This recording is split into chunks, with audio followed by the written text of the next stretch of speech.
Mentally morbid. This podcast represents the opinions of the speakers and guests to the show. By listening to this podcast or reading any content posted or shared by the Mentally Morbid creators, you agree not to use this podcast or blog as psychological advice.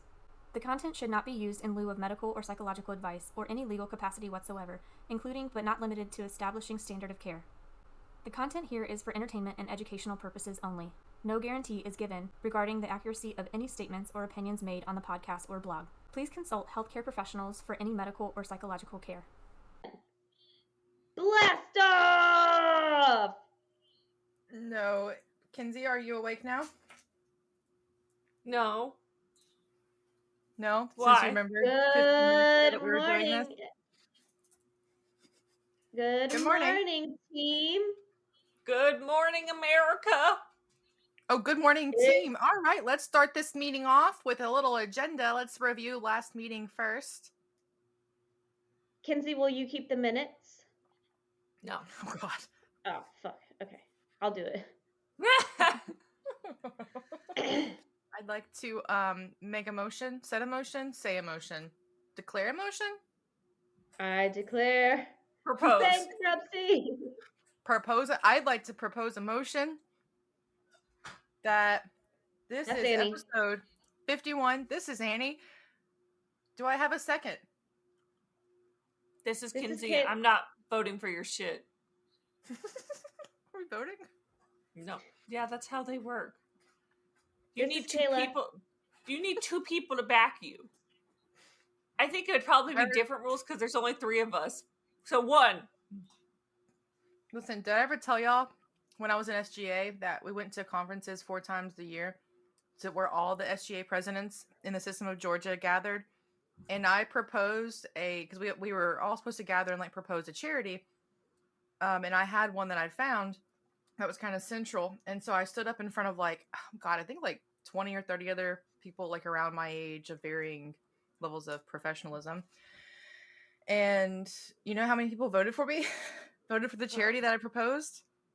None. 0. What was great is I got recognized by the University System of Georgia's president or something as being brave. Oh, no. That is such a backhanded compliment. It felt good. What was the charity? It was a really great charity, but it was one that required people to be there a lot more than just like help from afar. What So was it had the to be people to- charity? I don't remember doesn't now. know. Kinsey, that was 10 years ago. This More seems than that. It You're was like older. a very it was one in Atlanta. It was like a organization there that worked with kids like after school programs. So it wasn't anything wrong with the charity. It was more of that people would have to travel. They didn't like that part, but This seems like a core trauma memory. You should remember the charity. You know that part in Annie. Inside Out where they have the little balls that are your core memories? This seems like one of them. throw it out. That is factual. I've seen evidence-based studies that say that we do have little balls of memory in our head. It was empirical. Nobody knows if that's Here- true or not. We're all like, maybe. Annie, what year did you graduate? High school. 1997. You've graduated a lot. What year did you graduate high school? 2009. Okay. Why? That was more than 10 years ago. I'm just letting you know. Just throwing that out there. That was a lot more than 10 years ago. You know, Closer to 20. I've noticed lately that I'll just be sitting in the conversation and I'll actually be saying kind things, if not just very neutral things, and all of a sudden I get hit with a bat, and I'm not sure how I feel about it. Like, at least we used to have a warning. This is our foundation. This is the Can't- foundation of our friendship. We can't change how we show love now because you're feeling nice. That wasn't agreed upon. Hey, I'm not feeling the love. Annie, what would you like to talk about today? You're right. It was 10 years ago. Hey guys, You're look at so my brave. shirt. Shut up, Kayla. Oh, Oh my God. Kittens. Oh. Cats. Drat cat. Dracula so much cat. happening. Yeah, what the fuck am I Did you looking get at? money for that? No, Gus got it for me, and I love it. What the hell? That's like, oh my god. It says "bite me" at the How top. many things? I don't understand. Do you put a sign out that says "I like gifts, buy me things"? Because I don't have people randomly buying me stuff. Kevin buys me a Celsius. That is kind. I don't Shut know why up. they buy me gifts, but it's very exciting. I'm working so hard. Just go back. Hey, Just go back. hey, Kevin sucks. remember when Kevin didn't get you cake? Fuck him. He's the Oh. problem. Okay. We have to tell the Good story story. now. Yeah. So we have the kittens still. We're in the process of trying to get them a home. Nobody's wanting These them. kittens are gonna stay here forever. I So thought they're not. people- They have one more week. I'm going to tell you that. Anyways, so I kept forgetting to feed them in the morning because I have 80 other things I got to do before I leave for work, and especially if I go to the gym first. So he texted me later. He's like, "Hey, did you remember to feed the kittens?" And I was like, "I did. I was a good girl." And he kicks back and says, "Yes, you were. You should get cake, or I should buy you cake." Yeah, you should, right? So I text these people. And everybody knows cake is I Annie's love cake. kryptonite. I love cake, man. And so I text the girls and I'm like, I know that he says that, but I also know that he's not going to get the cake, but I do actually want the cake. And we haven't had a fight in a while, so I kind of feel like this could be it. So I feel like I should gaslight him at this point into me thinking I just want the cake. And so I go home and I'm like, "Hey, where's the cake?" And he's like, "I didn't get it." I was like, "Oh, that's interesting." Because I thought there'd be Of cake. course, me and Kinsey being the supportive friends that we are, Supportive. we instigated and meddled, and we were like, "Hey, weren't you supposed to get mad at Kevin today?" The best thing is I told Kevin this like 2 days later. I was like, "By the way." What good friends we are. You know, We love hyping each other up. Why bring it down? Especially Kinsey, we love hyping Kinsey up. Oh, getting Kinsey riled up is like when you walk into your friend's house and their mom is like, "Don't rile the dog," and you're like, "Oh." And then they're like, "Ah!" That's Kinsey. That's what it's like. I love it. We're like, "Oh, Kinsey, they said what? That's crazy. You got to send an email right now." oh, dear And you they. didn't say anything back? This Text week, them. Text them. this week in Kinsey's life, I'm pretending I have a very expensive lawyer and threatening people with suing them. It's Oh me. my god. I'm the expensive lawyer. I love this so much. I can't. You have to tell the story, but I don't know if it's legal. good point. No, it's I fine. We're gonna- really hope these people reach out to you. Okay, so to Just keep a like- long story short, I lived in an apartment complex for 5 years. I've never paid a bill late for anything. They sent me a letter literally 24 hours after I moved out saying Just to I had pause to move. you, this is also a great example not only of the lawyer thing, but also of us hyping you up. Please proceed. So they sent me a thing in the mail that was basically like, you owe 2 months rent because you broke your lease because I moved into a new place. And it didn't have a due date or anything on it. And they never said another word to me. So I thought we were good. I checked Turns my out you credit. weren't. I checked my credit score like 3 months later, and they had sent me to collections for not paying it, which apparently they're also supposed to send you a letter telling you they send you to collections. They did not do that. So Annie is now pretending to be my lawyer because I've decided that I need that off of my credit score for obvious reasons. Because I was like, worst case scenario, you're in the same place as before, and they hired a lawyer so that they've spent more money, and you haven't still. Right. But so on top of You that, just get to threaten them with Annie. Yeah. And she's No. dumb.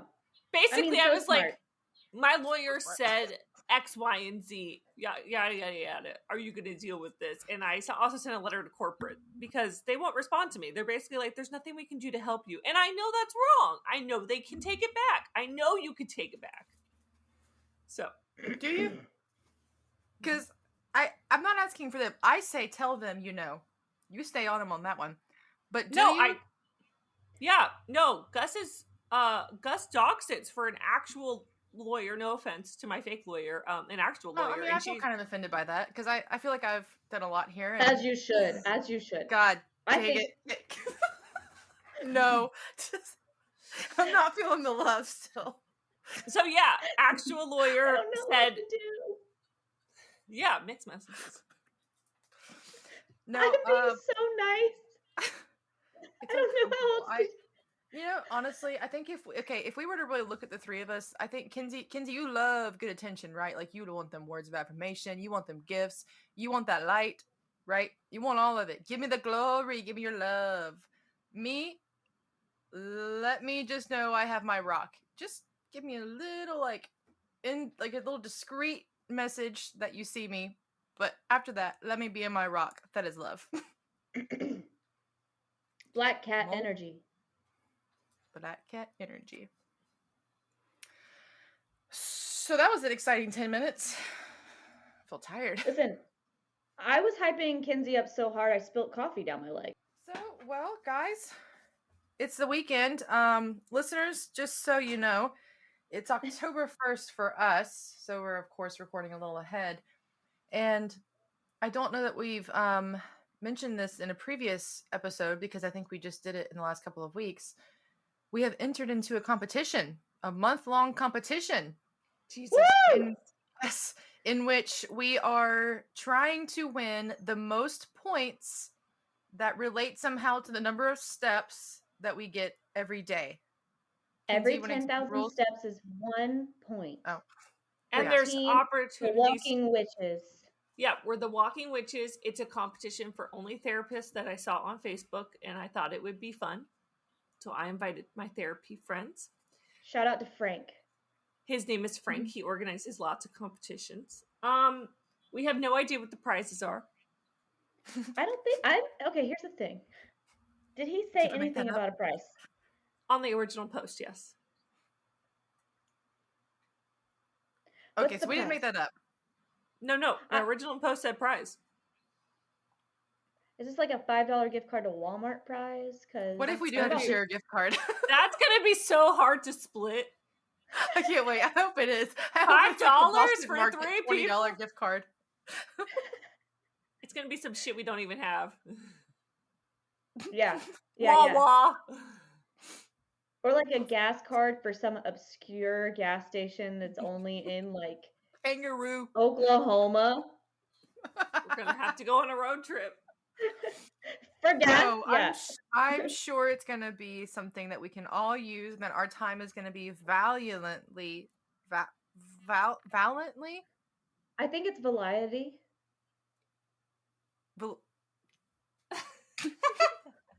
It's going to be good and rewarded. We're doing it for our health, ladies. Where? I'm about to run my legs off. Okay, we work out anyways. Yeah.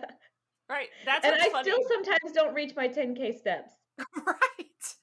I work out and I still don't reach my 10K goal. That's literally how I feel. That's what's upsetting to me is the fact that he's like, oh, you have to get 10,000 steps to get a point. And I'm like, dude, it's a lot of my steps. daily goal is 5,000.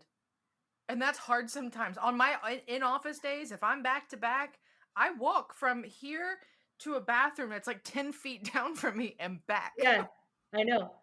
It's bad. And like, when I wasn't working when I was working an additional job that had me on my feet, like when I was working at Painting with a Twist, I could reach my goal then. I could reach 10,000 steps then because I'm literally walking from 7 a.m. until 10 p.m. Right. That's when I could reach my goal. But like, ever since I, became a therapist, there's no hope for me. So here we go. I'm going to do a lot of walk and talks. Y'all ever do that? I'll do that sometimes with mine. Yeah. I want to start getting into that because like sitting all day, I get bored. I do it with my teen clients because they're more prone to talk to me then rather than us just sitting and staring. And me being ADHD, I have a hard time like staring at somebody's face and not getting distracted by everything else. So I like when I talk, I usually like look up. So it really helps for me to walk and talk. So I'm gonna use that not to do therapy, but just to get my steps. Right. We're all gonna walk and talk. Do you do it like out in your parking lot or something? Where I'm at, it's Hub Suites is within it's owned by a self-storage unit. So like it's a gated facility behind me. And it goes back into like, and it's not like pretty, it's like all just asphalt. There's like storage units, but it goes back and there's like trees on the side, so we can just kind of walk it, and there's like trees and a little creek back there. So I do it on the property. And there's like hardly anybody back there, so I don't ever have to worry about confidentiality. Yeah, that's what I was gonna say. Like where I'm at, that's not possible. There's like a ton of construction happening with like a lot of cars and people, and it's just there's no walking space. But I would love to do that. Yeah, it's really nice, especially now that it's not as hot. It's really nice. I mean, especially for my people who don't want to just sit, because I don't like sitting. Well, I mean, you think about like all the people that you see that also have desk jobs or sitting jobs, like it's just exhausting. I find it to where I'm almost more tired after sitting all day because you're just lethargic and like your energy is drained. That's why I go to the gym law after of energy. Yeah, it's bad. Like if I don't go to work one day and I just rot on the couch, DJ will come home and he's like, "What's wrong?" I'm like, "I just don't have any energy today," and it's because I don't move. Right. That's what starts me into working out sometimes. Go ahead, Kinsey. Sorry. No, you can finish the conversation. This was a side note. Oh no, we love go a ahead. good side note. Side quest. We have 100 total points possible for our walking challenge, and each time we get a perfect week, we get entered into a raffle for one person to get a prize. One of the three of us? One person in the whole thing, it seems like. So listen, I told Kevin, I was like, because this was yesterday, because we were supposed to go for a bike ride yesterday, but we're going to go today instead, just because we had other things to do. And so I told him, I was like, listen, if my steps don't count on the bike at all, like if they don't count anything, I'm not going. No, I have to go additional later on. So like I'll take Aurora and go to the track or across the street. And I was like, listen, I will not be the weak link. I said, between the three of us, we are very competitive about the competition. I said, but I'm not looking to compete with them. But I am not looking to compete with you guys. I am in a group project, and I will not be the weak link. Okay, but here's the thing. All of us were group leaders. Like exactly. Whenever we were in group projects, we were the ones that were like, well, I got to pick up the slack of all of the 4 other people that are in my group. We have so we are all group leaders. And now we're in a group together, and I don't know if this is safe. It's not healthy at all. But that's why I explained to him. I was like, so it's not that I have to get the 10,000 steps because like, oh, I got to win over them. Like I got to get more than them.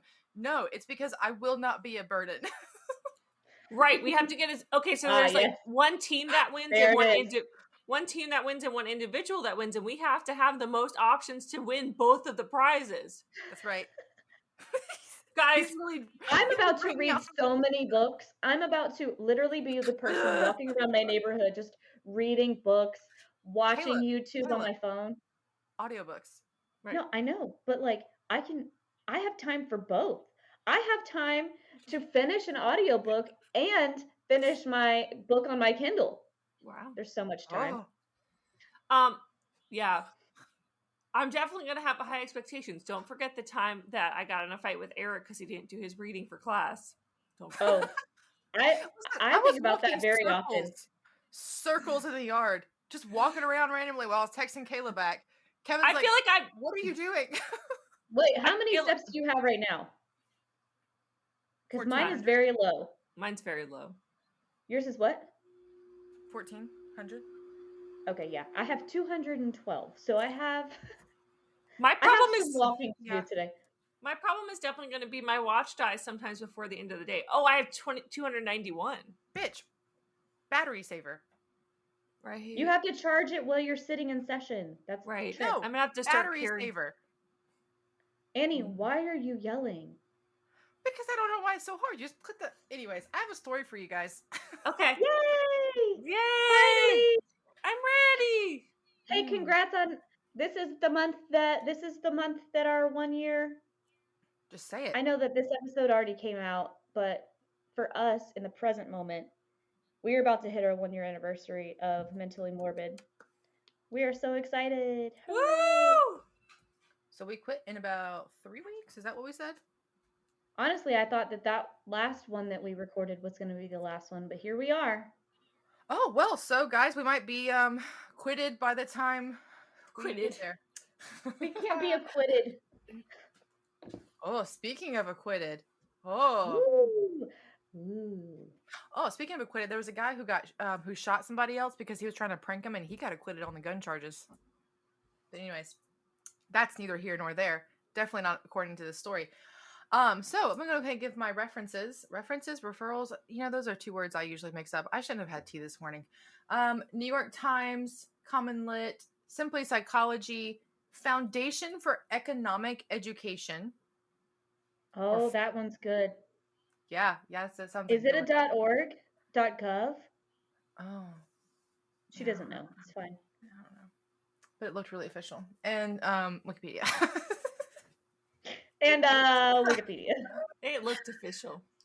So you guys are gonna know this story. Okay, you're gonna know this story, but we're gonna I don't know how much you're gonna know about it. Okay, actually, Kinsey, you might not know the story because I'm still not convinced you went to Intro to Psych. Oh man, I want to see if I can guess it. Go.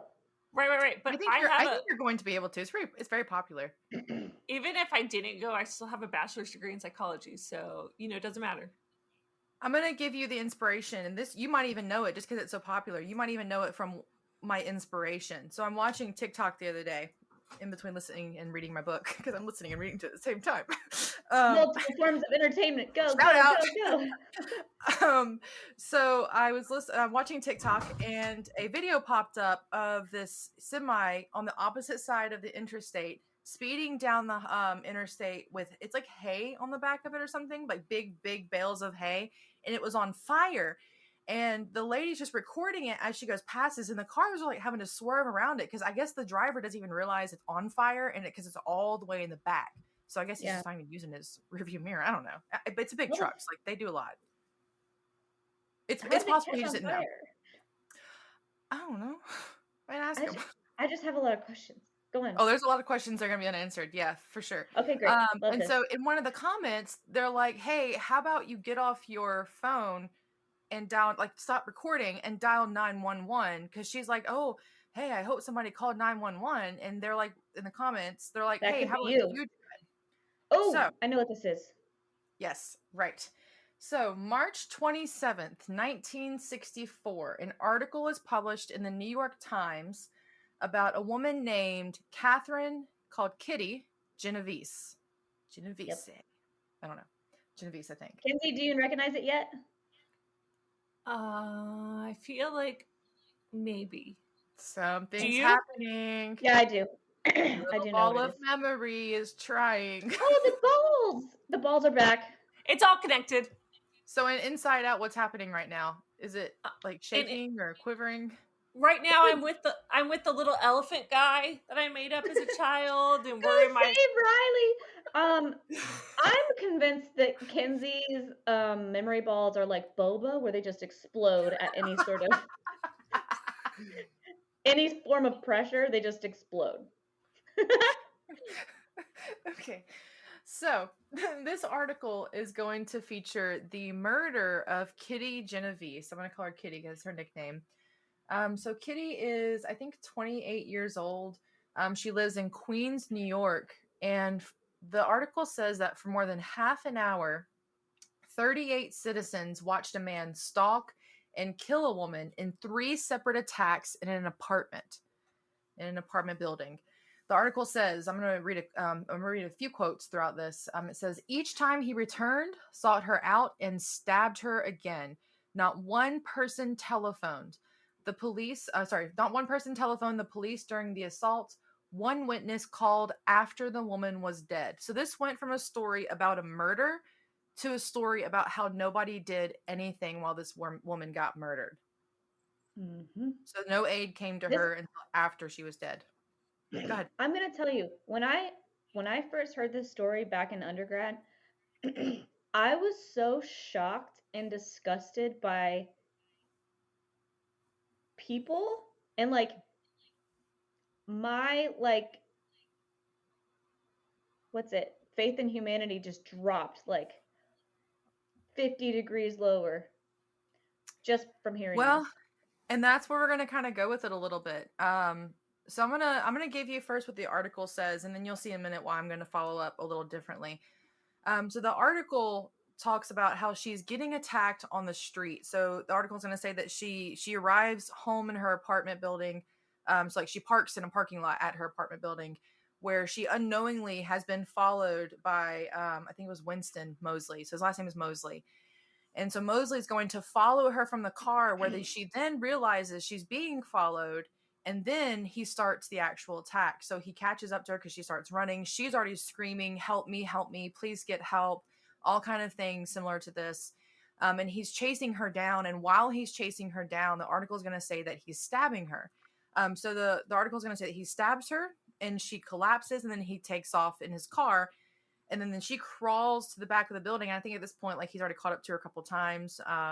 So she crawls to like the back of the building and is lying in a stairwell. She's still screaming for help. There's nobody's doing anything. This is a nightmare. Yes. And then he comes back with his car. He comes back, and then he finds her on the stairwell, and she's still screaming. He stabs her a couple more times, and that's where she dies. And then they're going to say a neighbor then comes out after she's dead and calls the police, where they then arrive 2 minutes later. So let me read a few things that the article is going to highlight about the neighbors. I got a couple quotes from what the neighbors said, because, you know, like I said, this goes from this is a murder of a woman to it could have been prevented. So neighbor is going to say that he thought about calling but didn't, because he didn't want to get involved. Eventually the murderer is arrested, by the way. So they're discussing at this point if there's even any legal responsibility for the people who were just standing by. Because apparently there's a law, and I don't know if this still stands, there's a law that if somebody's being kidnapped and you're withholding information, you can be held responsible for that. So they tried to charge some onlookers, according to this article. I think that would be an enforceable thing for most things. You're technically aiding and abetting if you don't report it. Yeah, and that's kind of what they were saying. So here's a direct quote from the article. A housewife, knowingly, if quite casual, said, "We thought it was a lover's quarrel." A husband and wife both said, "Frankly, we were afraid." They seemed aware of the fact that events might have been different. A distraught woman, and this is all written just like this. I don't think the article was written very well. A distraught woman, wiping her hands in her apron, said, "I didn't want my husband to get involved." Only the best sources for our research here, right? Oh, right. Well, this is all the original article, okay? What year was this? 1964. Oh. 1964. A man peeked out from a slight opening in the doorway to his apartment and rattled off an account of the killer's second attack. Why hadn't he called the police at the time? "I was tired," he said without emotion. "I went back to bed." Oh. Oh my God. So just can't summarize. Yeah, go ahead. Just like thinking about being Kitty and knowing, one, that this person, my attacker, keeps leaving and then coming back. So you never know if it's the last time they're coming back. One. Yeah. Two, you're in the middle of a city and you're screaming at the top of your lungs, and you know people are choosing not to do anything. Yes. And that was the outrage. And so that's what sparked in 1968 these two researchers. I'm gonna say each time it's Latane and Darley, but I'm pretty sure it's like Latin A or something, because there's supposed to be an apostrophe over the E. I'm gonna call it Latane and Darley, like I did to my class for 3 semesters wrongly. Oh, just good. to really consistent. Yeah, I like consistency over accuracy. Great. Yeah. So Latane and Darley, 2 psychologists, are going to read this and be outraged as well. And like a good psychologist, they're going to ask the question, why, right? So they're going to say why, and they're going to want to work to fix this in the future, because if we understand something, we can prevent it. Before I go into their research, I'm actually going to give you what actually happened. because I don't know if you guys, based off of how we're talking about it, I don't know if you guys know the actual story, because this I article was very, very flawed. Do you want me to tell you that I have heard it? Okay. Had So heard it? some people do and some people don't. So 40 years later, this case is actually reviewed, and a lot of the details in this are completely inaccurate. So, in summary, what actually happened is that Mosley follows her home from the bars. This part is accurate. He chases her down. She screams, and he catches up to her, stabs her twice, and immediately leaves. So this is a pretty quick interaction. Somebody calls the cops. She starts screaming. He stabs her a couple times. He leaves. Somebody calls the cops. They reported that they were thinking it was a lover's quarrel, so that part was true. But they did actually call the cops, and then they did not go down there because they said they saw her walking away and she wasn't screaming at this point. So they thought that the lover's quarrel had ended. Like, they couldn't see what's going on. This is nighttime. It's a huge apartment building. And what they're saying is that these 37 people that they reported in the article that did nothing were completely fabricated. That there were not 37 people. Okay. So what's happening in with my little boba bubbles is that, so I remember the story of the 37 people that weren't doing anything, and then I do remember learning the actual truth, but I think what's happening in my head right now is that the original story was so ingrained is that I forgot that it was not the complete truth. Yes. But now that So you're saying it, it's coming back. yeah. Go ahead. I'm Yes. excited, but like And in a bad that's way. why I love this story, because we're going to end up talking about what they call the bystander effect. And so that's what this whole experiment is going to be based on. Does that ring a bell? Yeah, I knew what the story was about. Good job, Kinsey. That degree coming It on. did show up. So these 37 people are redeemed because in 2007 the story comes out and it says, hey, they actually did speak out that a lot of these things did not happen this way. That what actually happened is she was stabbed. He did leave. He did come back and he did find her again. He stabs her again. These are the two fatal ones that actually end up killing her. And he stabs her again a couple times, robs her, and then leaves her. And she's actually found by a woman. So the article is going to report that she died before anybody even called.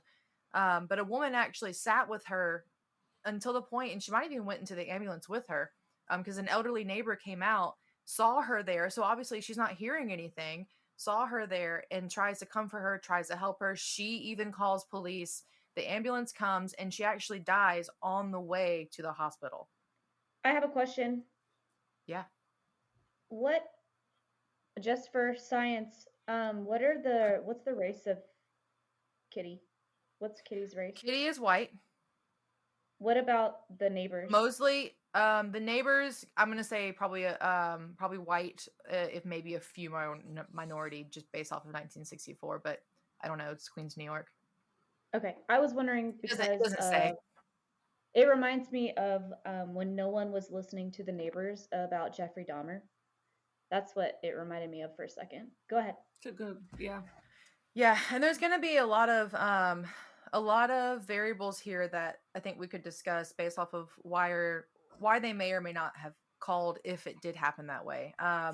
But so some of the arguments to this is that this review is going to state like this is a big apartment complex. So that, the way that it stated in this 1964 article is that all of these people should have heard.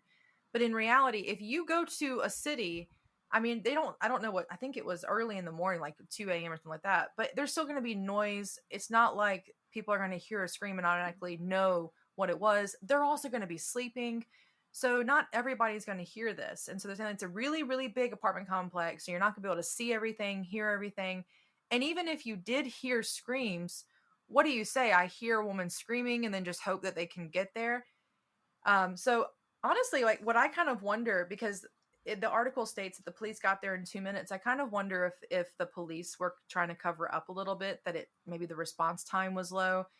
Because I think that they actually came and like somebody went down and checked it out and they couldn't find anything. And I don't know if that was a police officer or something, but I wonder at the cop who was reporting to the New York Times if he didn't twist the story to take some of the pressure off of the police. Because this is a young woman, young white woman, New York. And imagine what it looks like if this gets out and the police could have done something. Thoughts so far? I think online there's a like a recreation of people's viewpoint of where Kitty was. Like, I think there's like a reenactment of how the apartment complex was structured. Like there was something about how it was laid out too. I wouldn't doubt it. And that'd be interesting to see, because I mean this does spark, I mean, it sparks a huge experiment. And just to really pinpoint how big this experiment becomes, this is typically the experiment that's used to describe what experimental research is. So if you go into an introduction to psychology book, a lot of times this is like the keynote experiment that they use to describe what the independent variable is, dependent variable, how to control for outside factors. So it's literally how to set up an experiment. And the information is flawed. And so that's what's really funny to me about this, is that this keynote experiment is not based off of actual information. But they couldn't necessarily known that at the time, but because this is Isn't that interesting? It's interesting in the way that nobody here is surprised.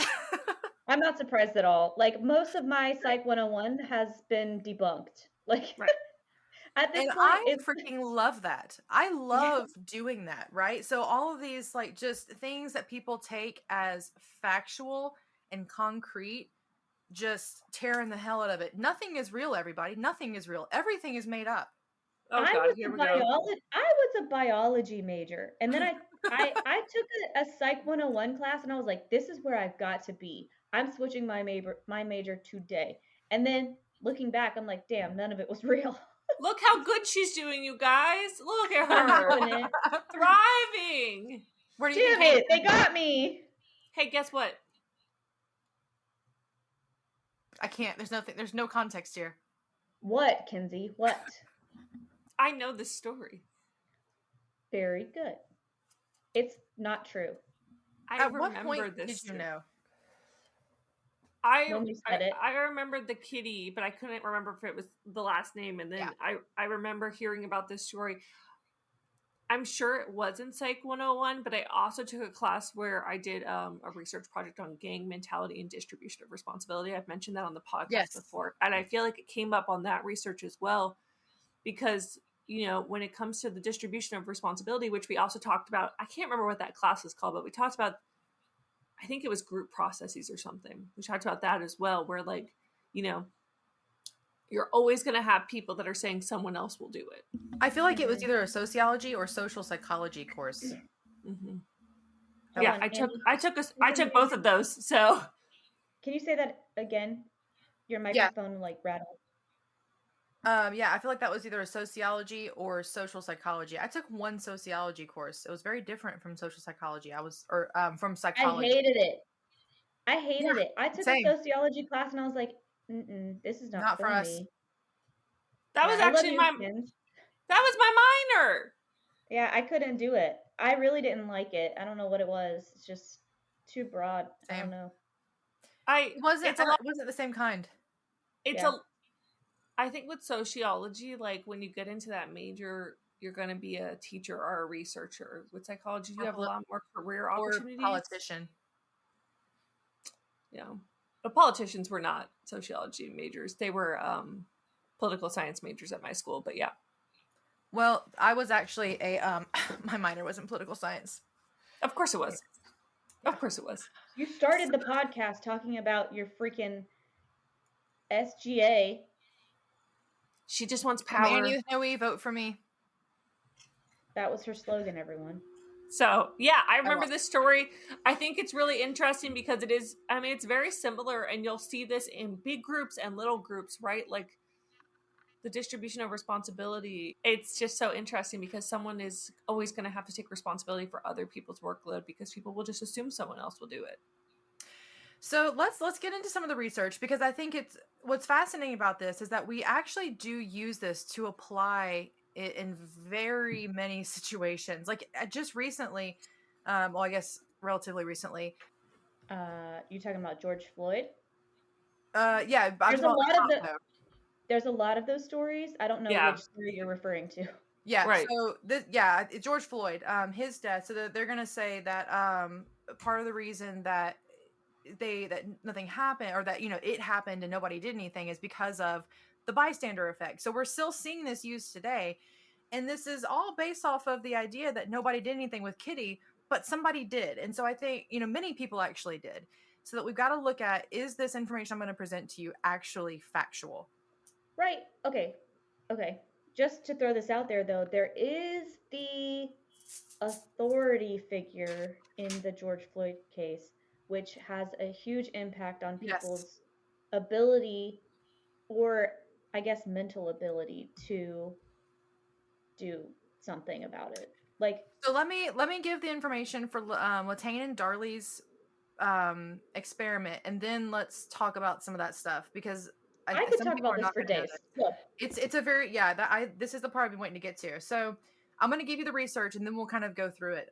So Latane and Darley are going to do several different types of several different experiments where they're going to create emergency and non-emergency situations. And in some way, they're going to measure the response of people. So they're going to basically see, did they or did they not respond? So that becomes how they measure the results. Did they or did they not call for help? And so they're going to assess this, and overwhelmingly in their reports, generally at least 60% of the bystanders did nothing. So 60% of the time, they're going to say, nobody called, they're not doing anything. So they're going to come up with the 5-stage model of how we assess our response to an emergency situation. So they're going to say that first we notice that something is going on. You got to notice it, right? Then we're going to interpret the situation as being an emergency or not. We're going to see if there's any degree of responsibility felt, so that we're going to kind of just assess. This is all kind of subconscious. We're not sitting here going 1, 2, 3. 4, we're going to say, do we offer some form of assistance, and how would we do that? So that's many different ways. We might be like directly assisting them, helping them, giving aid, or we might be calling it. We might be like getting people to come, showing them where they're at. And then we're going to implement that action choice. And so Latane and Darley are going to say that oftentimes the action choice is that we should do nothing. And this is due to 3 different reasons. Kinsey, you kind of mentioned the first one, but they're going to call it the diffusion of responsibility. So this is going to say that we're going to assume that other people are going to take care of it because there are other people here. So we're going to say that it's not all of our responsibility, and we're more likely to distribute it to somebody else. So that's kind of where you're going with that, with the group project idea. Number 2, the second reason they're going to say we are more prone to do nothing is evaluation apprehension. So this is fear of public judgment.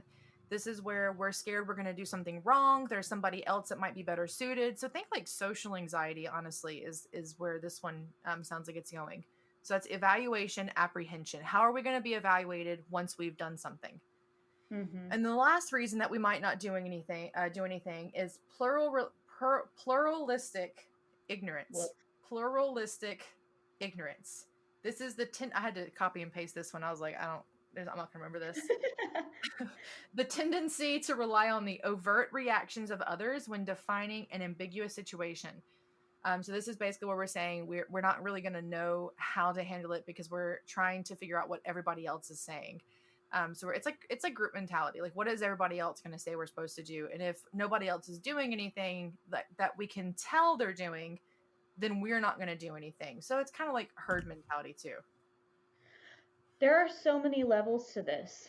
There's only a couple ahead. more points I got. So let me just finish that and then let's get into it. Neurological research. They're going to say that the brain region that activates when experiencing an emergency is first fear. And then we're going to experience both a personal distress and sympathy. So they're going to say brain regions don't necessarily show us what we're most likely to do because these things, it's really more of an action choice at that point. We can experience distress, but we're not saying it's distress because of our decision. It might just be because we're scared for this person and we don't know if we can help them. I'll go into current research in a bit. So, Kayla, you had some thoughts. Yeah, so you said that like like one of the reasons why we might not help is because of like how we will be perceived or how we'll be Yeah. judged on how we handle it. I would be interested to see some sort of data or something to see if that has been heightened because everything is recorded now. Like everything that you do is either on a camera, it's being recorded by somebody else.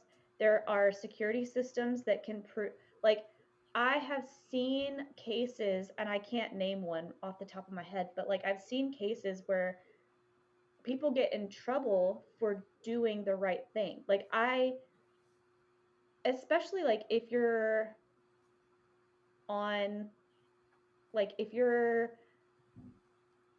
at work and there's like an emergency happening and it's like not technically on your lot or something that's like it doesn't belong to your company or something, like you're liable if you Yeah. go off your campus to go help someone while you're on the clock. Like there's so many things that you can be charged for trying to help, and So it's just it's like seeing a person on the side of the road, but you got to get to work, and if you help them, you're gonna be late to work.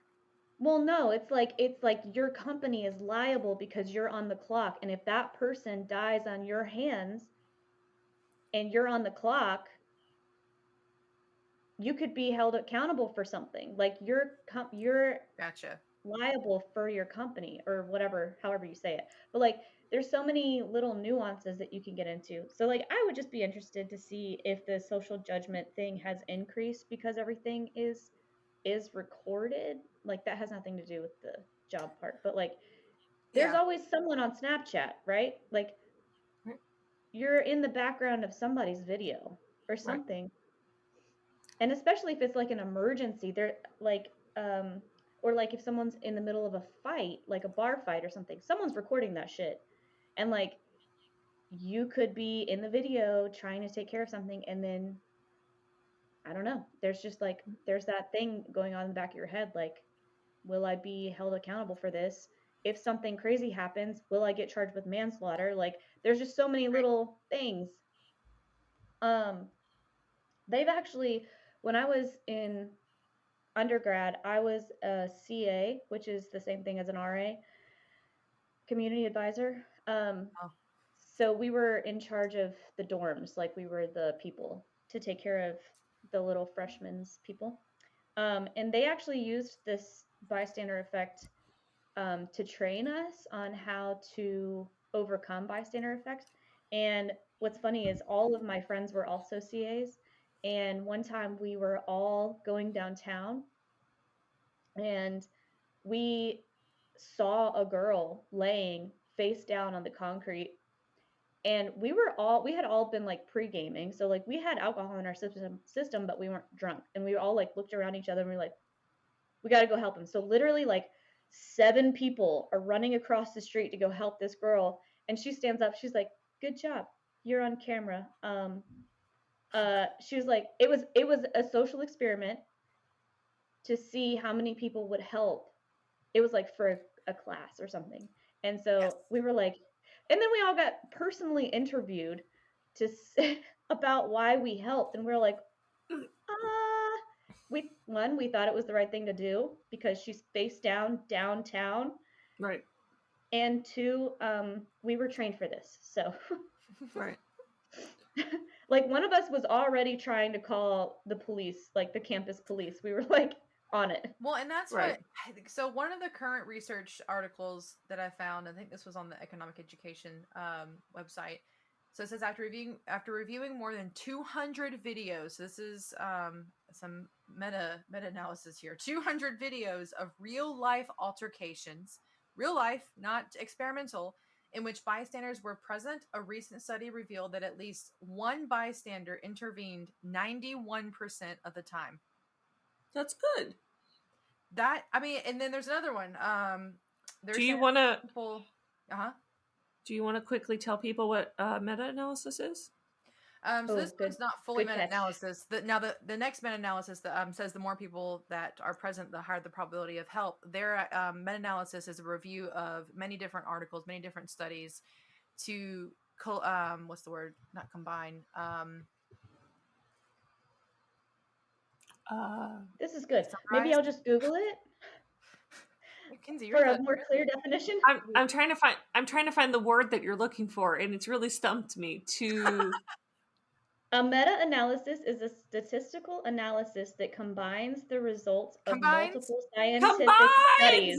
I could just combines. My favorite thing is like whenever we really try our best to give a definition for something we all know, but we just can't. It's so hard to define something. It's just a meta-analysis. What do you want? It's just a meta-analysis. Meta. Above. I don't know. Analysis. Collection. I just analyzes it a lot. I just want to stop. I wanted to stop you and I tell my students the same thing. I teach them random words all the time because I'm like, I get hung up on that stuff. I'm like, I don't know what they're talking about, and like, you can't hear the information if you don't know what they're talking about, right? We don't even know. Anyways, so yeah, so there's multiple studies coming out, especially current day, that are saying that the bystander effect, yes, it can happen, but it's surely not to the level that this article suggested, and that even Latane and Darley's experiments seem to have some bias there, because their results are not in line with what many other studies show. And so I think I would honestly question if there's not some experimenter bias in this somehow, whether it be the situations. I mean, because like some of the experiments, I don't know, I had to go look them up because I always forget them, but like one is there's students sitting in a waiting area, and smoke comes in the room and they're waiting to see if they're going to say anything. Another one is there's a person on the intercom that they've recorded. That's just someone vaping. Right. Current day is just vape. There's like someone on the intercom that's allegedly having a seizure, which I don't even think you can speak. Anyways, so that they're saying that they're like stuttering a lot and saying, please get help, and seeing who responds. So it depends on the situation if they're saying it's emergency or non-emergency.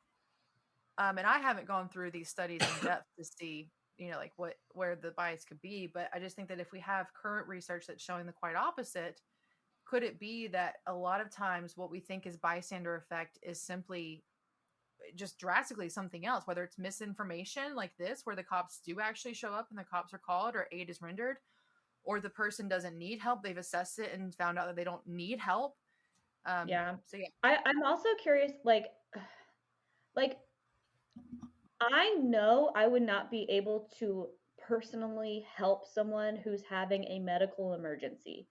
However, I know someone else, like a nurse, they would feel more comfortable and more competent in aiding someone. So I'm going to step back and be like, you got this, girl. Like, a nurse is going to be able to help you more than I can. I can help you process it maybe afterwards. Here's my card. But like medical emergency, probably not. Unless it's something like I've gone through with like CPR training or first aid training, like I could maybe help, but I think even if you were to go to the person, they could consider that enacting aids, that even if you do something or are present, not just standing there, you're still aiding them. Yeah.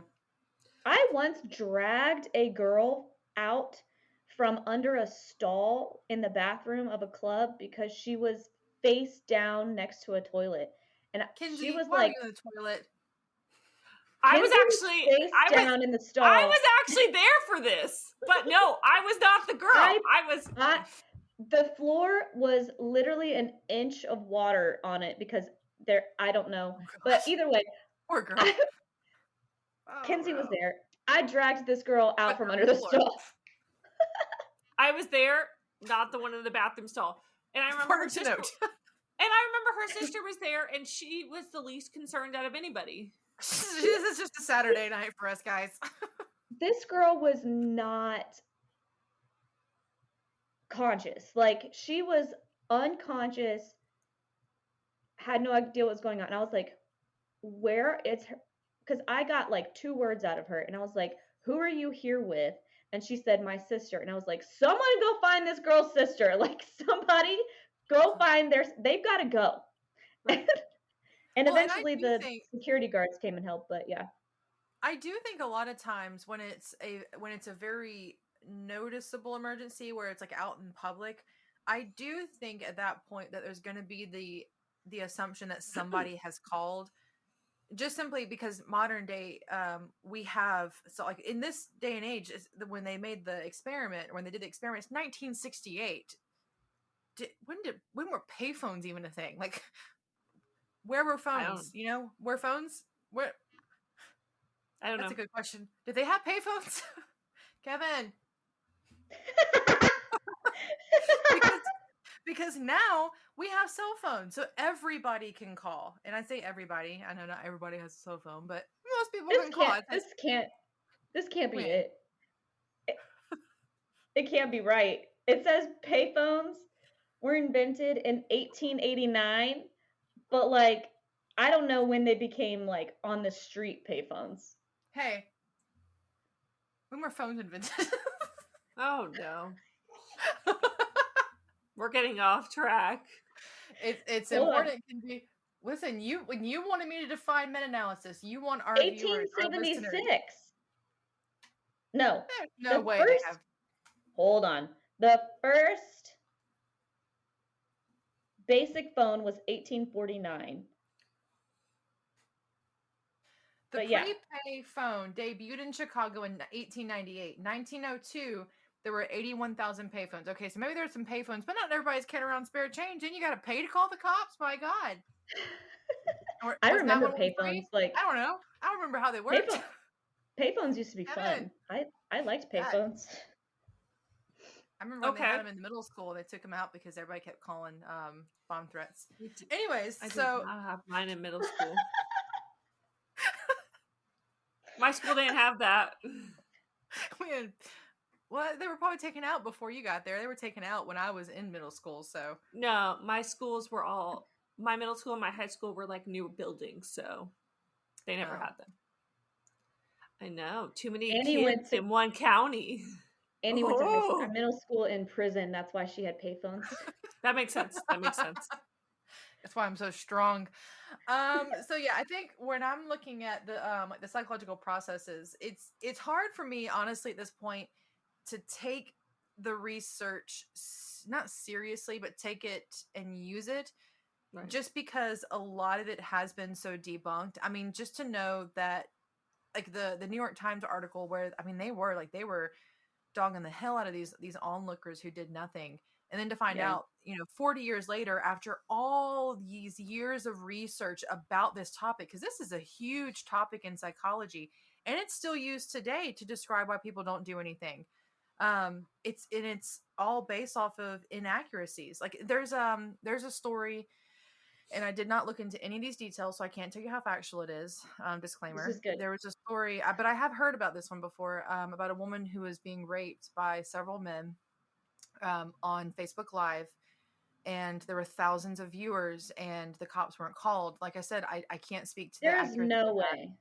I can't. Yeah, I don't know. I would love to assume not. My faith in humanity is not that dead. But that's one of the things they use and say, see, bystander effect is still a thing. So I don't know. It's hard when the stories come out like that. But I think like they're using it to describe many incidents of like with the death with the cop and all. And again, Nope. like you're saying, it's not even the reason for it. Of any of these three psychological processes, it's more likely an authority issue that this person that we consider to be an authority is doing something, so Right. we think they're in the right. Right. You push a cop off of someone's neck, you get charged with what? Harassment, or not harassment, but assault. Yeah. So like, of course, you are saving someone's life, but in that moment, you don't know that. Yeah, right? but you don't know the court system's going to back you up on that either. You have Right, you yeah. have no No. other information than what you've seen, and that's what's hard too. Is I think But then you get, if you're the wrong person, you might get a knee Right. to your neck too. It's just It's also- that's such a scary Yeah. situation. Like, You can't look at the situation either and know like what's going on, right? Like exactly. he could be very dangerous. Like obviously now in hindsight, we are aware that was the start of a bunch of movements that were Yeah. very unfortunate and racist and unethical. But you would assume the cop who is there to protect you is doing so. I think we know enough to say, because we are all therapists. Listeners, I mean the three of us speaking currently. Not that you are a therapist. Maybe you are. Good for you if you are. Bad for you if you're not. Shout out. No, okay. But we are all therapists. We have a lot of awareness about how our thoughts are formed, and we recognize that our reality that we have formed in our brains is not necessarily the reality. So there's, the absolute truth and the little t truth. And so I think, like, if we were to use that experience of, like, the cop on the ground with his knee to his neck and all, then we're going to say, as white people, we're more prone to experience it in this way versus a person of color might experience it another way.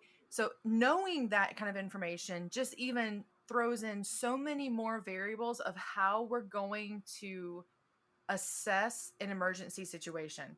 Because we're probably going to be people who go, I don't necessarily have all the information to know what's going on. If two people are being chased by a third person, we might be more likely to assume that the two people are in the right because there's more people than the bad person, right? The bad person following them. But it could be that these two people have stolen the thing from the third person, and then we're going to tackle this poor innocent person who's just trying to get the stuff back. Yeah. It's chaos, man. Yeah. I mean,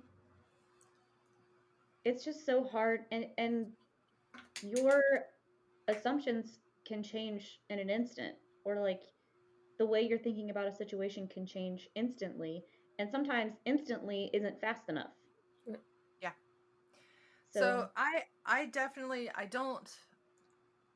have a lot of faith in humanity in the sense that I think for the most part, we're all doing the best that we can. It's what I base my therapy off of. And then if we are not doing well, there's reasons for that. And so I think with the bystander effect, and they never say that people who don't make the call are bad people or are malevolent in any way. They're more saying that there are absolutely reasons and that we can do things about this, and that the more we know, the more we can change it. It's just, I think it's much more complex than this, and I don't think that it happens quite as often as the information says. And one article even said, like, it's a confirmation bias, that if somebody doesn't say anything, we're more likely to remember that, so we think it happens more often. It's like everybody remembers the story of Kitty Genovese, but nobody really remembers that this whole case was debunked. Right. Yeah. Yeah. Like what I did. Right. That was a confirmation bias. People suck, so people must continue sucking. Right. Yeah. I will end this on a semi-funny note. Whenever you say it's hard to understand what's considered an emergency, because everybody's format of an emergency is different. Growing up, there was a kid that I went to school with who was taught, in an emergency you call 911. That's it.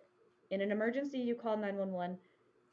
Weeks go by, she calls 911 because weeks go by, she calls 911 because she has to go potty so bad that she called 911 because that's considered an emergency. Oh, in her brain, in her little tiny brain, that's an emergency, right? Oh, so what did the parents do? You know, I don't really know. I was still very young, but I do remember. Can you imagine? The story. Like they get on to her and tell her she can't do that, and then she's probably gonna go to the complete other side. Gosh, this is why psychology is never fun. calls 911 again. Right. My leg just got ripped off by a freaking ogre. Not emergency. No, not emergency. Must potty on own. Well, so we might still have all of our social medias up. Kinsey, you want to take us out? Yes. We are still. We haven't done this in a while. Go outside. I don't know what. I'm sure not. So what? Yeah.